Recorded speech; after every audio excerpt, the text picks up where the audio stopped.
You know, I've been watching your movies since I was a kid. I've loved the practical effects you've done in your movies, Blade Runner, obviously the first Alien, but the facehugger thing has always stood the test of time. That thing looks incredible. The John Hurt moment looks amazing. It looks amazing here with the Billy Cruddup moment. And I'm wondering for you as a filmmaker, how that's changed. Has the facehugger always been that animatronic motion, the jump out? Has that changed at all since the first Alien, and how different is it now? The first Alien, everything was physical. It was the guy inside an egg doing that. Are you kidding me? And the thing coming out of his chest was the guy lying under the table on top of John Hurt, who's complaining all the time, poor thing, because he's bent double through an artificial chest with a hole cut in the table. So every time I'd get him John did like wine. So I'd actually give him with a napkin, give him a drink of wine. And here we go. And he'd say, how long? I said, another 45 minutes. So it was mandrolic 30 years ago. Now it's digital. But the actual hugger on his face, that's actually a practical device. Well, once it comes out the egg. Baseball glove. A baseball glove. Once it comes out the egg, it's that's hydraulic. Comes out like a rocket. Cool. But in the old days, I just used an airline with a 70 feet of intestine.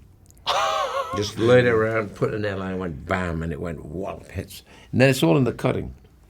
Cut and sound. I'm absolutely obsessed with this one particular shot in the film that blew my mind. When David and Walter are sitting there together playing the recorder, and you have this long, continuous, amazing shot as the camera's going like this. I'm wondering for you as an actor, when you were filming that, obviously you shoot both sides, and I'm wondering how that looked for you, what you were looking at. And as a director, the purpose of going around like that in that shot, that was a brilliant movement. Well, it's capturing digital memory, which is attached to a camera. So you do that, then you do the other one the other way, and he's in both seats, both as Walter and David. Do you want me to go on? It'll take 15 minutes. I'd love to hear this. I've been wanting to ask you this for like 3 days now since I last saw it. Well, it's a digital memory. The memory, I shoot that way and do that, and then I do the opposite, doing him, Walter and David, David and Walter, and then, but he has to memorize literally two quite separate characters, where I'm intercutting between the two, and it's kind of seamless.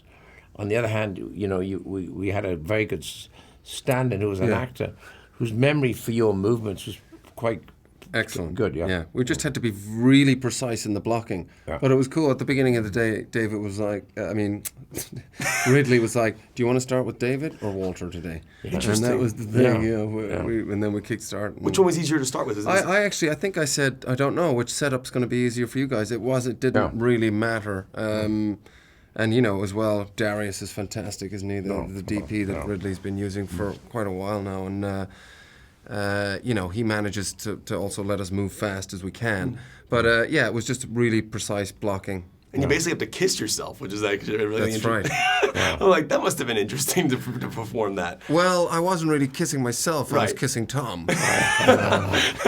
One of my favorite things about your character, and I was looking at a lot of different AI characters over the years, is that there's this beautiful balance of like finding that line where you don't cross into full humanity, but you have to kind of keep it straddled there. And I think David, and specifically Walter as well, you have moments where you have tears in your eyes in this film. And I'm wondering, as an actor who's straddling that line of a person with a soul and then a machine, how do you balance that, and how do you know when you're going too far and not too far? Well, he's there to help with that. But David is actually human. David's is a created android, whatever you want to call him, but he's as human, except he's got much more intelligence. So he has the emotions. That's the problem about creating it. The whole point of the prologue is to show how dangerous he can get in 4.5 minutes, because he has emotion. And he says, pour the tea, and he does that. It's like, you pour your own bloody tea. You're right next to it. That's weird. Yes. So the ego is revealed there immediately. Yeah. But also, you know, he hasn't had maintenance for 10 years, so those human characteristics and emotions are kind of running a little haywire. Can I ask you how you found the different accents, or the different voices for Walter and David? Always had David's from Prometheus. It was the Peter O'Toole, Lawrence of Arabia. Yep. That's where we went from there. And then Walter, we just thought we'd make him more American, and then sort of found sort of intonations from Leonard Nimoy and Gary Newman was there, but not for the voice, but for the physicality. Nimoy, interesting. Yeah. That's cool. It's good seeing you guys. Thank you for letting me nerd out about that John Hurt moment. That was so cool, man. It was really good to see you. Congratulations to you guys. The scene's in the trailer, so I'm really interested in how this was done because it really is a huge moment in the film. I won't say where it is specifically, but you're hanging off that ship on that wire, which is super cool, and I'm happy it was in the trailer because it was like a really intriguing moment. And I'm wondering for you as an actress, when you're shooting that, are you really hanging off of something? I know there's obviously computer effects happening there, but what does it look like for you when you shoot that? It's actually pretty much how it looks. Really? I mean, there were green screens around us to, put the, sideways mountain we were careening into and stuff in place later. But that they built that whole amazing ship and a great rig to set it on so it could tilt and swing around and throw me off the side. And always when there's practical things, it's so much more fun that way because you can really, you don't have to act so much. You can just feel it, That's awesome. That was really, really, really fun to shoot. The coolest shot was when it's coming close to the ground, you walk a little bit. That was awesome. Dude, that's my favorite. That was my favorite stunt. It's a great stunt. Yeah, that was, they have these previs things that to show you sort of what the plan is and how the whole thing will cut together and look. And when I saw that they were going to incorporate that little that moment, I saw the little cartoon version of myself hit the ground and run those few steps, and I was like, I can't wait to do that. That was sick. I was so nervous that it somehow wouldn't end up in the final cut, and I was thrilled that it was there. That was cool. It was really fun. Now I was reading this story, and I'm sure you've been asked this a lot about the hair, and obviously you were working on Fantastic Beasts. You saw Ezra Miller's hair, and you were trying on the wig or whatever. But I'm actually genuinely curious how the pitch went to Ridley. How did you call him? Did you text him? Did you do it in person? How did that work? Well, it was at the end of Fantastic Beasts, and I saw they had made some wigs of Ezra's hair, in case we had to do pickups later or something, and his hair had changed. And I said, can I just try that on? It was the end of the day, and I was in the makeup trailer, and I took some pictures. Really, initially, just for myself to see, what I never had short hair, just to see what it looked like, and then.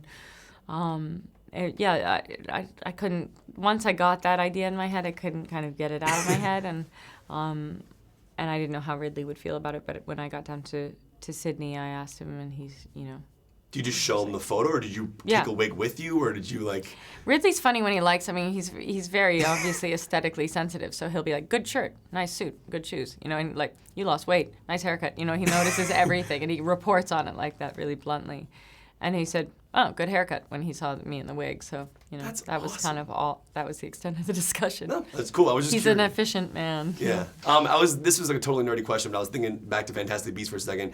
If they were to try and capture the alien in the in his briefcase, is there a way? Because Eddie would dance a little bit for some of the monsters. Could you see a way that maybe of capturing the alien somehow? Well, there was that moment, right, in the film where. I don't want to give anything away, but where someone sort of hoarse whispers the alien. So I suppose it is possible. And if anyone could figure it out, there's probably Newt Scamander. Now, that would be the strangest spin-off movie. Could you imagine Sir Ridley Scott jumping into the Harry Potter universe? Scamander in space.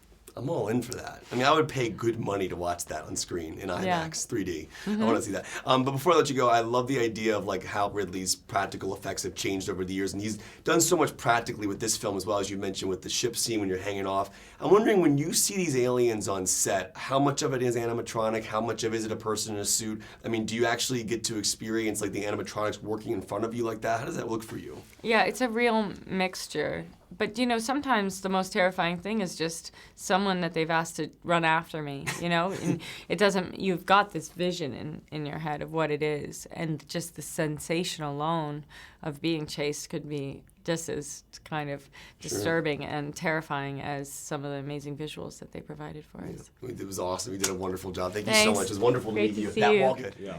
I'm actually super interested in the little things that characters do. There's a moment when we first see you walking in the wheat field and you have a cigar. And I'm wondering, is that something that you choose to do? Does Ridley say in the script he has a cigar in this scene? 'Cause I always think about what the past of these characters are, where he's coming from. Is that something you think about? I thought about it at some point, and then I asked my prop beautiful people that helped us greatly. Could you get me a cigar, please? Are you smoking?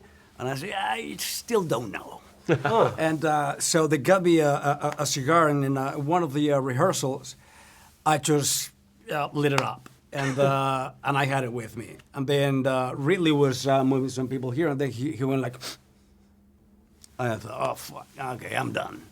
And then he said, oh, that smells good. I said, yeah, right? Are you going to have it? If you want to. Sure. That's really cool. So that was that. Just that's how it ended up in the movie. So that was that. And I've always been following Ridley's career in regards to like how he's done practical and then obviously incorporating CGI into his work. But the beauty of these alien films is that there's still so much practically happening on set. And I'm wondering, when you're seeing these aliens, I know there's a bunch of different ones. What are you physically seeing? Is a lot of it the animatronics? Is a lot of it someone in a suit? What are you guys seeing most of the time? Well, there's always a person there, whether or not they had like a motion capture outfit on or not, or an actual alien costume. You know, there was like a 6'8" guy who was a contortionist who had these really long limbs, and they extended him by putting little hands on him. He had this big ass mask.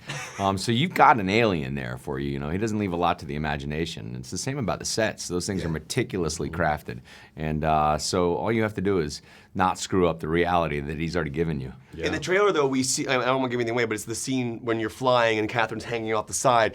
When it's banging against the window, is anything there for you for that? Is that like all computer? Like, it looks like it's an insane sequence. It is Scary, insane. scary. You know what? It was honestly, a lot of people don't know this. It was Billy. Billy came to set that day and crawled on the set. Right. And he knew I wouldn't have anything to act against. And so And I had seen he some of showed his up. acting, so I thought, you know what, I can gonna help need this it. kid out. Oh, you're eastbound down in character on the Covenant. How would he react?